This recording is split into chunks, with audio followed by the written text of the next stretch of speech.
नमस्कार, मी प्राजक्ता तांडेल. न्यूज 18 लोकमत विशेष मध्ये आपलं सगळ्यांचं स्वागत. जगासमोर वर्ल्ड वॉरचा धोका निर्माण झालाय. रशिया आणि युक्रेन आमने सामने उभे ठाकले. रशियासोबत चीन आहे, तर अमेरिकेकडून युक्रेनची पाठराखण केली जाते. रशियातून युरोपला गॅसचा पुरवठा केला जातो. युद्ध झालं तर युरोपसह जगाच्या अर्थव्यवस्थेवर परिणाम होणार आहे. मात्र नेमकं कशामुळे हे दोन्ही देश एकमेकांचे शत्रू झालेत आणि कशामुळे वर्ल्ड वॉरचा भडका उडू शकतो ते पाहूयात या विशेष कार्यक्रमातून.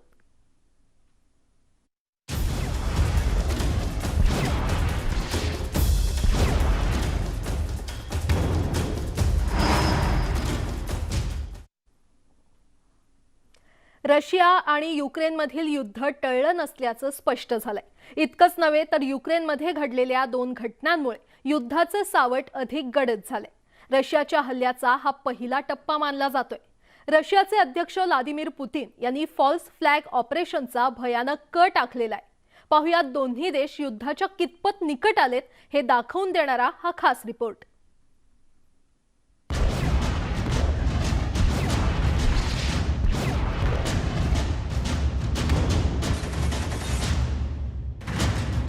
रशिया आणि युक्रेनमध्ये युद्धाच्या आधीच खणाखणी सुरू झाली आहे. पूर्व युक्रेनच्या भागात एका गॅस पाईपलाईनला अचानक भीषण आग लागल्याचं समोर आलं. शुक्रवारी एका गाडीत अचानक जोरदार स्फोटही झाला.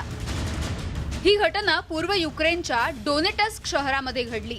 या शहरावर रशिया समर्थक फुटीरतावाद्यांनी ताबा मिळवलाय.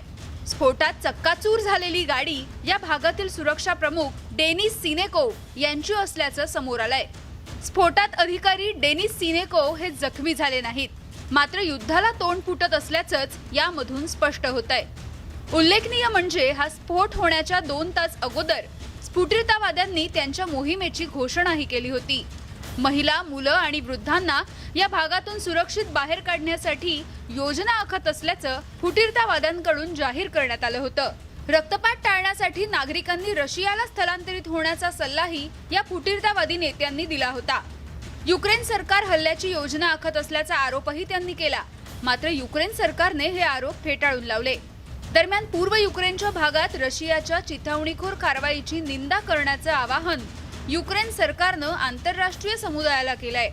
असं न केल्यास रशियाकडून परिस्थिती आणखी चिघळवली जाण्याची शक्यता सुद्धा युक्रेननं व्यक्त केली आहे. युक्रेनमधील रशिया समर्थक बंडखोर आक्रमक होत असल्यामुळे धोका वाढलाय. त्यांनी लढाऊ विमानांना सज्ज राहण्याचे आदेश दिलेत. रशियानं युक्रेनच्या सीमेवर लढाऊ विमानं तैनात केल्याचं सॅटेलाइट फोटोंमधून स्पष्ट झालंय. रशियानं त्यांचं सैन्य माघारी बोलवल्याच्या बातम्या आंतरराष्ट्रीय माध्यमात गाजत असतानाच सॅटेलाइट फोटोंच्या माध्यमातून युद्धाचा धोका वाढल्याचं स्पष्ट होतंय. हा सगळा धोका ओळखून युक्रेनकडून युद्ध सज्जता वाढवण्यात आली आहे. ते एकदम युक्रेनवरती हल्ला करू शकतात म्हणून भीती ही युक्रेनला वाटते आणि अमेरिका आणि नाटोच्या देशाला सुद्धा वाटते. परंतु तज्ज्ञांचं आणि त्यामध्ये माझं सुद्धा मत आहे की फिजिकल वॉर म्हणजे लढाई व्हायची शक्यता ही फारच कमी आहे. तिथे युक्रेनला घाबरवण्याचा प्रयत्न केला जातो आहे, कारण रशियाची इच्छा आहे की युक्रेननी नाटो म्हणजे नॉर्थ अटलांटिक ट्रीटी ऑर्गनायझेशनमध्ये सामील होऊ नये आणि अमेरिकेची आणि नाटोची इच्छा आहे की आक्रमण केलं जाऊ नये रशियाकडून युक्रेनवरती. तसं झालं तर ते रशियावरती प्रचंड मोठ्या प्रमाणामध्ये इकॉनॉमिक सँक्शन्स म्हणजे आर्थिक निर्बंध हे लावतील. परंतु ही सगळी परिस्थिती बघता बघता युक्रेननी ठरवलं आहे की आपण लढाई करता तयारी करावी. ते सैन्याचं ट्रेनिंग करत आहेत. युक्रेनमधील गॅस पाईपलाईन मधील स्फोट, सुरक्षा प्रमुखाच्या गाडीत झालेला स्फोट हा युद्धाचा ट्रेलर असल्याचं मानलं जात आहे. कारण रशियाचे अध्यक्ष व्लादिमीर पुतीन हे त्यांच्या फॉल्स फ्लॅग ऑपरेशनसाठी कुप्रसिद्ध आहेत. त्यामुळे हे ऑपरेशन रशियाच्या युक्रेनवरील हल्ल्याचा पहिला टप्पा असल्याचं बोललं जात आहे. अमेरिकेकडून अनेकदा फॉल्स फ्लॅग ऑपरेशनची शक्यता व्यक्त करण्यात आली आहे. आणि विशेष म्हणजे रशियाच्या सरकारी मीडियानं युक्रेनमधील स्फोटाची बातमी सर्वात अगोदर दिली होती. इतकंच नव्हे तर त्या स्फोटाची छायाचित्र सुद्धा प्रसिद्ध करण्यात आली होती. फॉल्स फ्लॅग ऑपरेशनला सुरुवात झाल्याच्या शक्यतेनं युक्रेनच्या पूर्व भागात राहणाऱ्या लोकांच्या चिंतेमध्ये भर पडली आहे. रशियाच्या नागरिकांवर धोक्याचं कारण पुढे करून रशियन सैनिक आणि टँक सीमा पार करून युक्रेनवर हल्ला करू शकतात.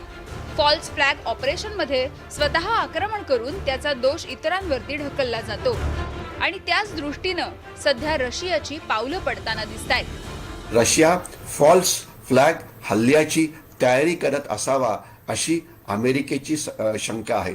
फॉल्स फ्लॅग हल्ला म्हणजे नेमकं काय? हे म्हणजे एक ग्रे झोन वॉरफेअरचं अजून एक हे शस्त्र आहे किंवा अजून एक टेक्निक आहे. ग्रे झोन वॉरफेअर म्हणजे नेमकं काय की इथे युद्ध पण होत नाहीये आणि शांतता पण नाही. युद्ध आणि शांतता यामधल्या काही हालचाली सुरू आहे. तर फॉल्स फ्लॅगमध्ये थोडक्यात केलं असं जातं की रशिया कांगावा करेल की युक्रेनचे सैनिक आमच्यावरती हल्ला करत आहेत, तर त्याच्यामुळे आम्ही स्वतःचं आत्मरक्षण करण्याकरता त्यांना प्रत्युत्तर देत आहे. फॉल्स फ्लॅग ऑपरेशनचा वापर युरोपमध्ये मोठ्या प्रमाणात झालाय.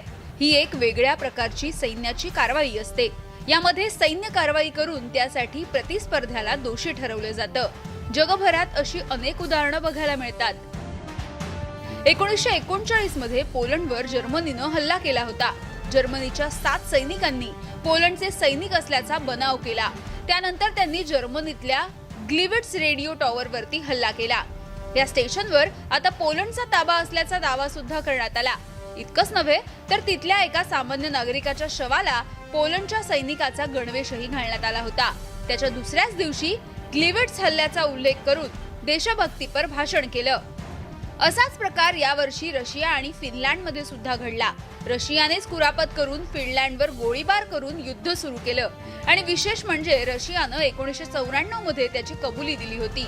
1964 मध्ये व्हिएतनामच्या किनाऱ्यापासून दूर अंतरावर टोंकिन खाडीमध्ये युद्ध झालं होतं. अमेरिकेची युद्धनौका आणि व्हिएतनामच्या टॉर्पिडो जहाजांमध्ये चकमक झाली आणि या चकमकीचा आधार घेत अमेरिकेनं 2 दिवसांनी मोठा हल्ला सुद्धा केला होता. रशियाचा आतापर्यंतचा इतिहास आणि त्यांनी घडवून आणलेले फॉल्स फ्लॅग ऑपरेशन बघता रशिया युक्रेनवर हल्ला करणार याची खात्री अमेरिकेला पटली आहे. जो धोका जागतिक युद्धाचा होता थोड्याफार प्रमाणामध्ये तो इथे निर्माण झालेला आहे. परंतु पुन्हा मी सांगतो की हे अशा प्रकारचं ग्रे झोन वॉरफेअर करण्याकरता रशिया प्रसिद्ध आहे आणि अमेरिकेची ॲक्च्युअल लढाई करण्याची हिंमत नाही. अमेरिका अफगाणिस्तानमधून कसं पळून गेलं होतं हे आपल्याला माहिती आहे आणि आतापर्यंत अमेरिकेने एवढंच म्हटलेलं आहे की आम्ही जर लढाई झाली, युक्रेनवरती हल्ला झाला, तर आम्ही प्रचंड मोठे आर्थिक निर्बंध हे रशियावरती लादू. रशियानं युक्रेनला घेरल्याचं स्पष्ट होत आहे. एकीकडे फॉल्स फ्लॅग ऑपरेशन आणि दुसरीकडे लष्करी मोर्चे बांधणी अशी रणनीती रशियानं आखली आहे. रशियानं युक्रेनच्या सीमेवर जवळपास 1,30,000 सैनिक तैनातही केले आहेत. त्यांच्याकडे रणगाडे, तोफा, दारुगोळ्यांपासून ते हवाई शस्त्रांपर्यंत सर्व काही आहे. त्यात बेलारूसमधील लष्करी सरावात सहभागी होणाऱ्या 30,000 सैनिकांचा आणखी समावेशही झालाय. युक्रेनवर कोणत्या क्षणी हल्ला करण्यासाठी रशियाकडे पुरेसं सैन्य असल्याचं अमेरिकेच्या अधिकाऱ्यांचं म्हणणं आहे. युक्रेनच्या सीमेजवळ कायमस्वरूपी तैनात असलेल्या सुमारे 35,000 सैनिकांमध्ये आता संपूर्ण रशियातून येणाऱ्या सैनिकांचा समावेश होतो. सैनिक युक्रेनच्या पूर्वेला असलेल्या रोस्तोवमध्ये लष्करी सरावामध्ये सहभागी होत आहेत. वाहून नेण्यासाठी उशीर लागतील असे रणगाडे आणि जड शस्त्र आता त्या ठिकाणी दाखल झाली आहेत. रशियन सैन्याची संख्या ही 1 लाख किंवा त्याच्या आसपास आहे. हा आकडा पूर्वीच्या 1 लाखावरून 1,30,000 पर्यंत पोहोचल्याचं पाश्चिमात्य अधिकाऱ्यांनी गुरुवारी सांगितलं. रशियानं युक्रेनच्या सीमेजवळ आणि बेलारूसमध्ये त्यांचं जवळपास अर्ध लढाऊ सैन्य तैनात केलंय. या 2 देशांमधील युद्धाच्या शक्यतेमुळे जगाची ही 2 भागामध्ये विभागणी झाल्याचं दिसून येत आहे. रशियासोबत चीन आणि इतर राष्ट्र आहेत. अमेरिका युक्रेनची पाठराखण करतेय. अमेरिका आणि रशिया सोबत भारताचे चांगले संबंध आहेत. शीतयुद्धाच्या काळात रशिया भारताचा मित्र होता. मात्र अमेरिकेतल्या वर्ल्ड टॉवरवर झालेल्या हल्ल्यानंतर अमेरिकेचं राजकारण बदललं. दहशतवादाच्या विरोधातील लढाई लढण्यासाठी आणि व्यापारी संबंधांसाठी अमेरिकेची भारताविरोधातली भूमिका काहीशी मवाळ झाली. भारताला सुद्धा या मैत्रीचा फायदा झाला आणि असं असलं तरी भारताची रशियाकडून अत्याधुनिक शस्त्रास्त्रांची खरेदी अजूनही सुरू आहे. त्यामुळे भारतासमोर आता नवा पेच निर्माण झालाय. अमेरिका आणि रशिया या दोघांपैकी कोणाच्या बाजूने भारत उभा राहणार हा सुद्धा प्रश्न आहे. युक्रेन रशिया संघर्षाबाबत सध्या भारताचं जी भूमिका आहे ती प्रामुख्याने सुरक्षित अंतर ठेवणं ही भूमिका आहे. भारताने या संपूर्ण संघर्षामध्ये रशिया किंवा अमेरिकाची कोणाचीही बाजू घेतलेली नाहीये. त्या संपूर्ण संघर्षापासून सध्या भारत पूर्णतः अलिप्त आहे असंच आपल्याला म्हणावं लागेल. मात्र हा जरी संघर्ष झाला तरी देखील भारत रशियाची किंवा अमेरिकेची याच्यामध्ये बाजू घेईल अशा स्वरूपाचा कोणताही प्रश्न उद्भवणार नाही. याचं कारण असं आहे की भारत शीतयुद्ध काळापासून सातत्याने अमेरिका आणि रशिया यांच्यामधल्या संघर्षामध्ये अलिप्त अशा स्वरूपाचीच भूमिका घेत आलेला असल्यामुळे भारत रशिया किंवा अमेरिका अशा प्रकारची कोणाची बाजू घेईल असं मला वाटत नाही. युक्रेनमध्ये झालेल्या स्फोटांमुळे आता युद्ध अटळ असल्याचं मानलं जातं. रशियानं फॉल्स फ्लॅग ऑपरेशन सुरू केलंय. युक्रेनकडून सुद्धा आता युद्धाची सज्जता केली जाते. त्यामुळे दोन्ही देश आमने सामने आलेत आणि जागतिक युद्धाची भीती सुद्धा निर्माण झाली आहे. Bureau report, news 18 Lokmat. यासोबतच या विशेष कार्यक्रमामध्ये एक छोटासा ब्रेक. लगेचच परततोय. पाहत रहा न्यूज 18 लोकमत.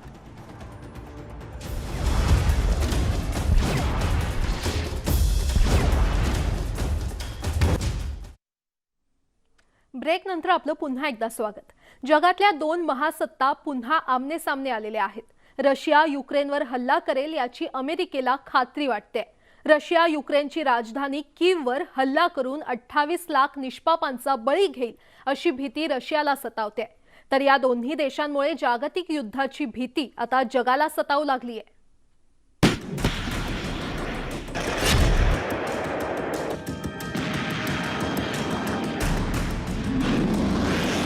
अमेरिका आणि रशियातलं शत्रुत्व लपून राहिलेलं नाही.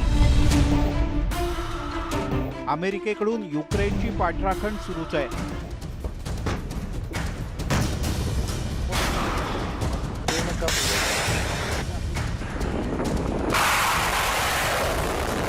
गुप्तचर यंत्रणेनं दिलेला अहवाल आणि उपग्रहांनी काढलेले फोटो बघितल्यानंतर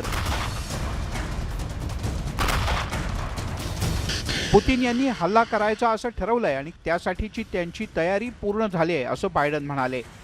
परिणामी प्रत्यक्ष युद्ध सुरू झाल्यावर इतर देशांनी त्यात उडी घेण्याची शक्यता नाकारता येत नाही.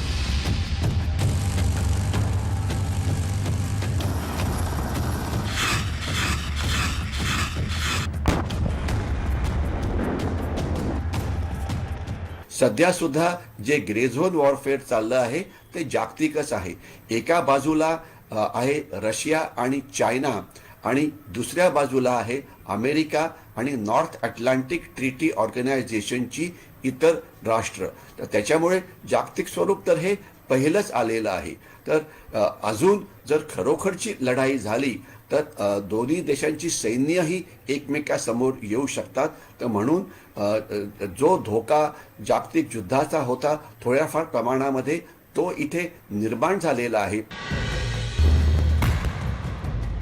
युद्ध दोन देशांचं असलं तरी त्याचे परिणाम सगळ्या जगाला भोगावे लागतात. महागाईसह इतर अनेक समस्या जगभरात निर्माण होतात.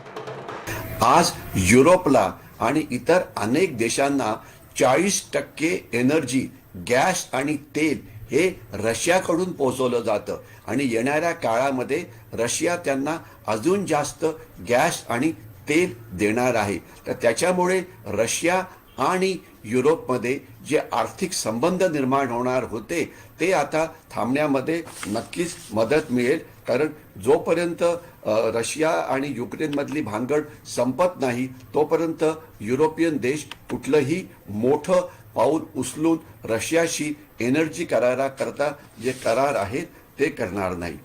रशिया भारताचा जुना मित्र आहे.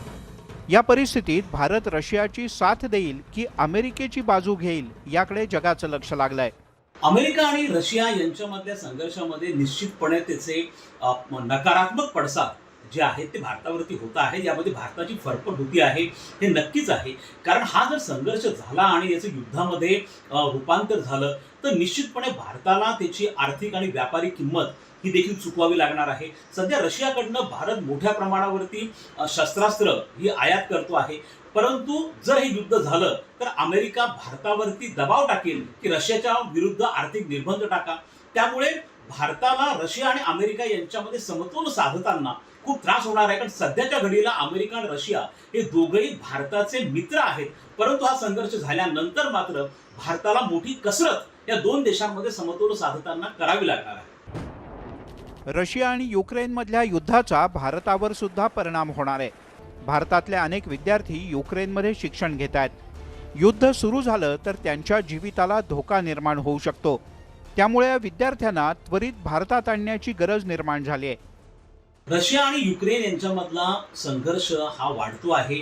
कोणत्या क्षणी युद्धाची ठिणगी पडू शकते अशा स्वरूपाची परिस्थिती आहे. आणि अशा वेळेला आपले शेकडो विद्यार्थी हे सध्या युक्रेनमध्ये वेगवेगळ्या अभ्यासक्रमांसाठी त्यांनी तिथं प्रवेश घेतलेला आहे. त्यामुळे या विद्यार्थ्यांची मागणी आहे की त्यांना युक्रेनमधनं एअरलिफ्ट करून भारतामध्ये आणलं जावं. परंतु अजूनही परिस्थिती तेवढी स्फोटक बनलेली नाही आहे. कारण जर अशा स्वरूपाचे संकेत मिळाले अशा वेळेला भारताला काहीतरी इमर्जन्सी ऍक्शन्स हे येत्या काळामध्ये घ्याव्या लागू शकतात. परंतु ते परिस्थितीवरती निर्भर असेल. 2014 मध्ये रशिया समर्थक बंडखोरांनी युक्रेनच्या क्रिमियावर हल्ला केला होता. काही दिवसांच्या संघर्षानंतर क्रिमिया रशियाचा भाग बनला. यानंतर दोन्ही देशांमध्ये सुरू असलेला संघर्ष अद्यापही सुरूच आहे. मात्र हा संघर्ष थांबावा अशी संपूर्ण जगाची इच्छा आहे. Bureau report, news 18 Lokmat. यासोबतच या विशेष कार्यक्रमामध्ये वेळ झाली इथेच थांबण्याची. मात्र ताज्या घडामोडींसाठी पाहत रहा न्यूज 18 लोकमत.